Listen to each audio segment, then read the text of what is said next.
एक spin quantum number क्या होता है कि परमाणु में इलेक्ट्रॉन नाभिक के चारों ओर चक्कर लगाता हुआ अपनी अक्ष पर भी घूमता है। यानी कि इलेक्ट्रॉन नाभिक के चारों ओर चक्कर तो लगाता ही लगाता है, नाभिक के चारों ओर चक्कर लगाता हुआ अपनी अक्ष पर भी घूमता है।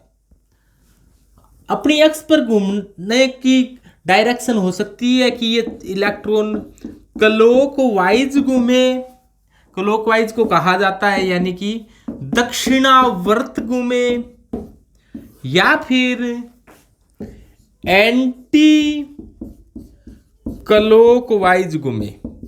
एंटी क्लॉकवाइज को कहा जाता है वामावर्त, यानी कि क्लॉकवाइज घूम सकता है या फिर ये एंटी क्लॉकवाइज घूम सकता है। क्लॉकवाइज घूमे तो इसको दक्षिणावर्त कहा जाता है, एंटी क्लॉकवाइज घूमे तो इसे वामावर्त कहा जाता है। जैसे एक कक्षक में अधिकतम विपरीत चक्रण वाले 2 इलेक्ट्रॉन आ सकते हैं, लेकिन इन दोनों इलेक्ट्रॉनों के लिए इन दोनों एक कक्षक में उपस्थित दोनों इलेक्ट्रॉनों का चक्रण है वो विपरीत है। यदि एक इलेक्ट्रॉन क्लॉकवाइज घूमता है तो दूसरा इलेक्ट्रॉन क्या घूमेगा, एंटी क्लॉकवाइज घूमेगा। यानी कि एक इलेक्ट्रॉन के लिए s का मान यदि +1/2 है तो दूसरे इलेक्ट्रॉन के लिए s का मान क्या होगा, -1/2 होगा। एक इलेक्ट्रॉन क्लॉकवाइज घूम रहा है तो दूसरा इलेक्ट्रॉन कैसे घूमेगा, एंटी क्लॉकवाइज घूमेगा। यानी कि एक कक्षक में समान चक्रण वाले इलेक्ट्रॉन कभी नहीं रह सकते। एक कक्षक में विपरीत चक्रण वाले 2 इलेक्ट्रॉन पाए जाते हैं, दोनों का चक्रण क्या होता है, विपरीत होता है। इस क्वांटम संख्या की खोज यूलेनबेक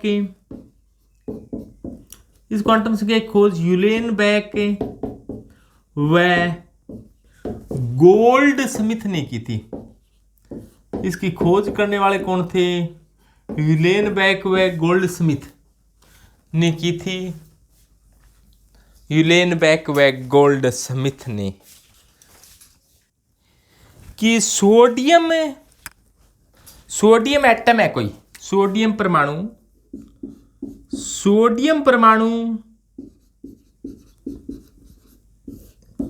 के अंतिम इलेक्ट्रॉन की चारों क्वांटम संख्याओं के मान बताओ।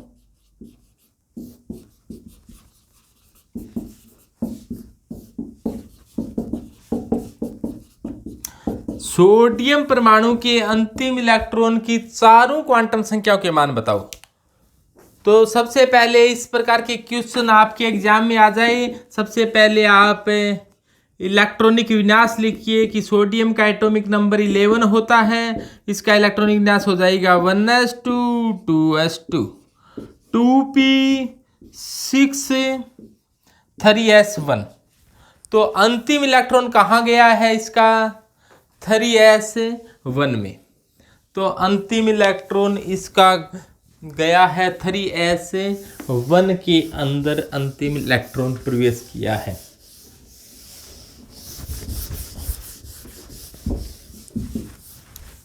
अब देखो अंतिम इलेक्ट्रॉन गया है 3s1 में। अंतिम इलेक्ट्रॉन के लिए चारों क्वांटम संख्याओं के मान पूछा गया है। तो n का मान ये कौन सी कक्षा, n का मान का मतलब ये कौन सी कक्षा के अंदर है, तो n बराबर 3 है। इसका मतलब ये इलेक्ट्रॉन है वो तीसरी कक्षा के अंदर मौजूद है। ये जो इलेक्ट्रॉन है वो कौन सी कक्षा में है, तीसरी कक्षा में है। यानी कि प्रिंसिपल क्वांटम नंबर यानी कि मुख्य क्वांटम संख्या है वो किसको बताती है, कक्षा के बारे में बताती है कि कौन सी कक्षा में है, कक्षा या सेल के बारे में बताती है। तो ये तीसरी कक्षा में यहां से पता चल गया। इसके बाद में दूसरी क्वांटम संख्या जिसको एजीमुथल क्वांटम नंबर कहते हैं। एजीमुथल क्वांटम नंबर से क्या पता चलता है कि उपकोष कौन सा है, तो एस उपकोष है। एजीमुथल क्वांटम संख्या या दिगंशीय क्वांटम संख्या कहा जाता है इसे, दिगंशीय क्वांटम संख्या। तो एल का मान एस के लिए क्या होता है, 0 होता है। एल का मान एस के लिए क्या होता है, जीरो होता है। मुख्य क्वांटम संख्या n का मान तो पता चल गया एक तीसरी कक्षा में 3, l का मान क्या हो गया 0। इसके बाद में तीसरी जो मैग्नेटिक क्वांटम नंबर है यानी कि चुंबकीय क्वांटम संख्या है, इसके लिए m का मान क्या होता है?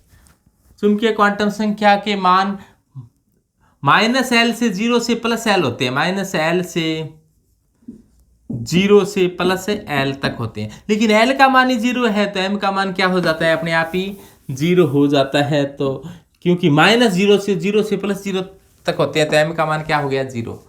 और अगली क्वांटम संख्या जो चक्रण क्वांटम संख्या है, चक्रण क्वांटम संख्या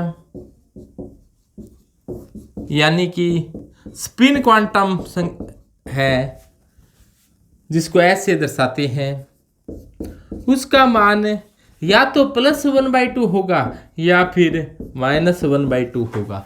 यानी कि ये इलेक्ट्रॉन है या तो ये क्लॉकवाइज घूमेगा या फिर ये एंटी क्लॉकवाइज घूमेगा। तो ये नहीं बता सकते कि +1/2 और -1/2 में कौन सा होगा, पर अपने इतना कह सकते हैं कि इसका होगा वो एक होगा इनमें से, या तो +1/2 या -1/2। मुख्य क्वांटम संख्या कक्षा को बता दिया कि तीसरी कक्षा में दिगंशीय क्वांटम संख्या उपकोष को बता दिया, एस उपकोष है, एस उपकोष के लिए एल का मान 0 हो गया। चुंबकीय क्वांटम संख्या कक्षक को बता दिया कि एस में एक ही कक्षक होता है। और चुंबकीय चक्रण क्वांटम संख्या है, तो ये जो 3 क्वांटम संख्या एन एल एम यानी कि मुख्य, दिगंशीय और चुंबकीय, इसका व्युत्पन्न है वो श्रोडिंगर तरंग इक्वेशन से किया जा सकता है। श्रोडिंगर वेव इक्वेशन से ज्ञात किया जा सकता है इनको। श्रोडिंगर वेव इक्वेशन याद आ गई क्या कि ∇2 साई अपॉन डेल एक्स की square plus ∇2 psi upon del y की square plus ∇2 psi upon del z की square plus 8π² m upon h की स्क्वायर e - v साई बराबर 0। ये श्रोडिंगर वेव इक्वेशन से ज्ञात की गई ये 3 क्वांटम संख्या। लेकिन चौथी क्वांटम संख्या जो चक्रण क्वांटम संख्या है या स्पिन क्वांटम संख्या है, उसको श्रोडिंगर इक्वेशन से ज्ञात नहीं किया गया है। तो इस प्रकार से क्वेश्चन आ सकते हैं एग्जाम में।